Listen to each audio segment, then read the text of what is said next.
with these motherfucking studios on this motherfucking video. What the hell? When the fuck did I become Liam Gallagher? Oh no. Oh shit, no, something's wrong. Shit. What the fuck's going on, Sean? No, no, no, no! No! You goddamn son of a bitch!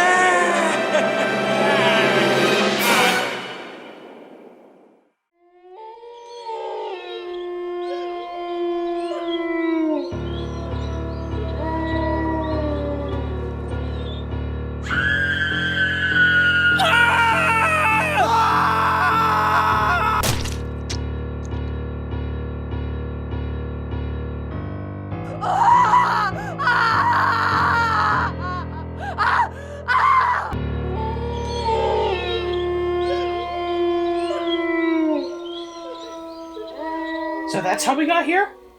Yep, that's how we got to this terrible wasteland of the future. Didn't something happen last year? We didn't speak of last year. Okay then. Alright, time to go work. Hello everybody, and welcome to Snoboween 2020. My name is Dr. Pennywise from Batnick, and today, as you can see, now whole lot has changed. Thank you, Captain Obvious. I haven't gone to college online, so after focusing on state education, I guess we're ignoring the Get On Up review. I'm back to review a movie, and today's movie is Dracula. No, not that one. I haven't seen that version yet. When did Jack Quater's... Okay, this guy is getting too ridiculous. Oh god, listen. We're going to be doing the film with Frank Langella, Donald Pleasance, and Laurence Olivier. When it comes to movie monsters, I'm pretty simple. I like werewolves, and I like vampires. Except for Twilight. I don't like that. But I do like Dracula.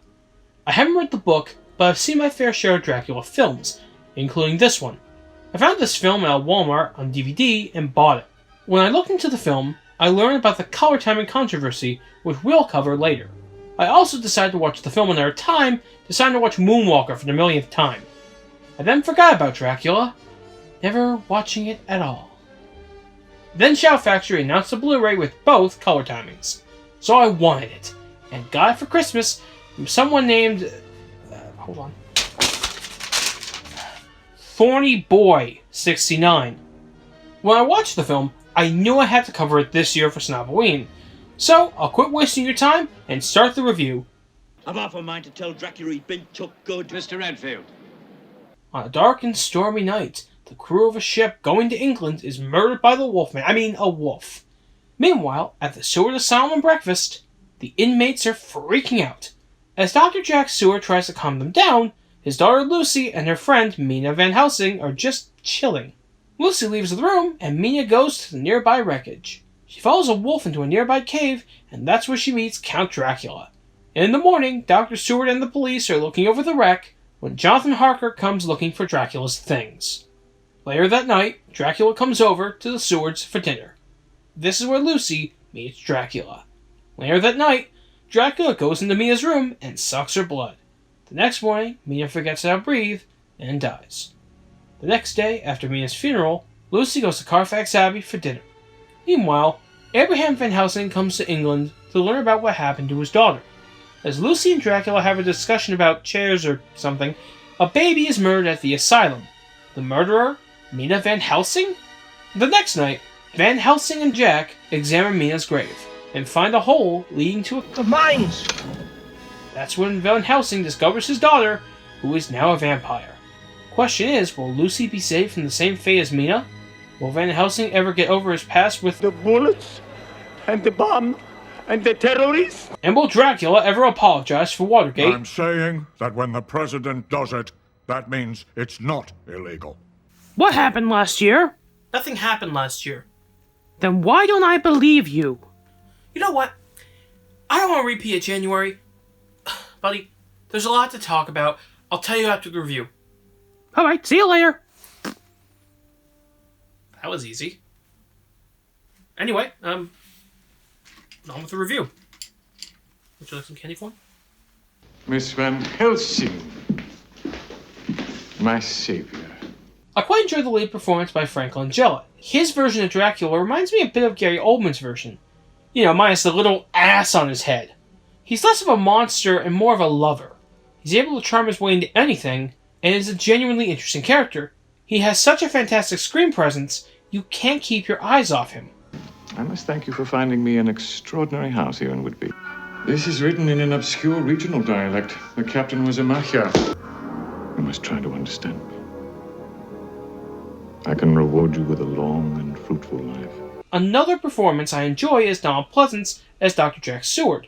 He's able to be the star of a scene and steal attention when he wants to. Something important could be going on in the foreground, and there's Jack just eating something. Though that's not always the case, he can also be part of the scene when it comes to serious moments. Continuing with the positives, I love the film's set design. It gives the film a strong gothic look, as a Dracula film should.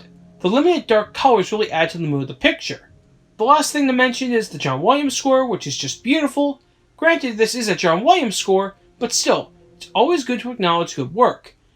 Just this pain in my head, and it runs down here into my neck. The only negative I can think of is this. Why were there changes made to the story? Lucy is now marrying Jonathan, Mina dies first, she's Van Helsing's daughter, and Jonathan is entrapped in Castle Dracula? And that's just the changes I can think of off the top of my head.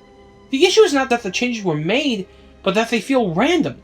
Even so, it doesn't totally ruin the film for me. I must stay with Lucy for the funeral. Oh, yes. Of course. When it comes to this film, there is an argument between which version is better, the full color version or the desaturated version. I personally prefer the look of the full color version. The desaturated version actually hurts the film. One perfect example is in the cave with Mina. With the original version, her eyes and the blood dripping from her mouth are a bright, striking red. But in the desaturated version, both her eyes and the blood are now a dull shade of red. The original version looks natural, where the desaturated version looks artificial. Now, I know director John Badham wanted to make a black and white film, but desaturating doesn't cut it. Overall, I enjoyed this film. The performances from Langella and Pleasance are great, same for the set design and music. If you can ignore the changes, you're in for a good time. As always, I'd like to thank you all for watching. Have a very safe Snoboween and a very safe week. Thank you all. Enjoy. Will you finally tell me what happened last year? Oh, Mark. Oh, I'll make it quick. Just give me a second. Okay. Here we go. Last year was a horrific mess, as we were in this dimension, but we couldn't see each other. Jerry had us sectioned off into our own personal hells. Sean was made to believe that some film snobs did not exist, and that he tried to kill Jacob and me. That's literally the plot of the short film we planned to shoot that day. I thought you and Jacob had radio class. We did, but that was also supposed to be the first day of production. Anyway, while Sean was made to believe he was a killer, I was sent to a dimension where I was a drunk hobo reviewing an American Wolf in London. You were there too, but you were just a stuffed animal. As opposed to now, where I'm a stuffed animal. Yes. So what happened to Jacob? He was sent to the worst dimension possible. What are those? What are those? Stop! How'd you escape then? Sean and I were able to see through the bullshit, and were able to save Jacob. And while Jacob and I were unscathed, Sean was cursed. At first, Sean seemed fine, but then around Snobs time, I noticed he wasn't around, and I started to get worried. Then when March rolled around, as I was getting ready to review Scarface, Sean joined me. But for some reason, he was a cartoon. Then in July, he was real again. It turns out, in order to break the curse, he had to review Scarface, but in return, while he got his physical form back, he lost his soul. So he's a soulless creature then? Pretty much. Right. So, is Jerry gone? I think so.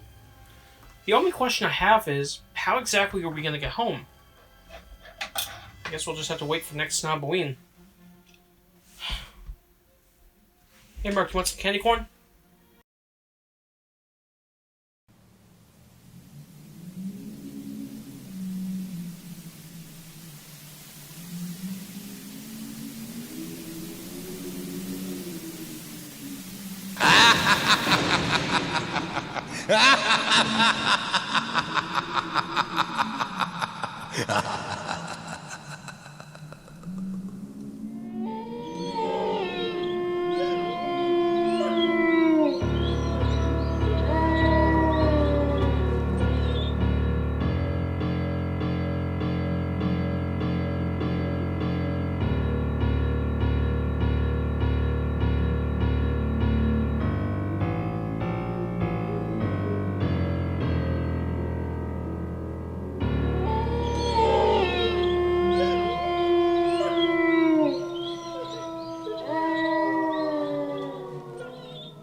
You know what? I don't want to repeat it, January.